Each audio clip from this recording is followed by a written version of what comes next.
Ako'y may kaso pa lang at hindi pa napapatunayan sa hukuman.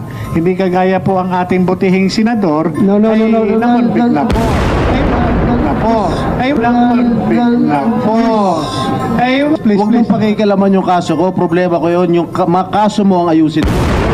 Makaso mo ang ayusin mo. Your Honor, Makaso mo ang ayusin mo. Your Honor. At ito na nga ang naging batuhan ng maiinit na salita ni Morales at ni Jinggoy Estrada.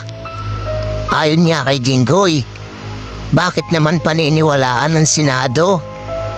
Kung si Morales daw umano, marami niyang kaso. Sagot naman ni Morales, ang kanyang mga kaso ay hinaharap niya at siya ay hindi pa naaakusahan. Ngunit si Jinggoy napatunayan ng nagkasala at isa na ngang convicted.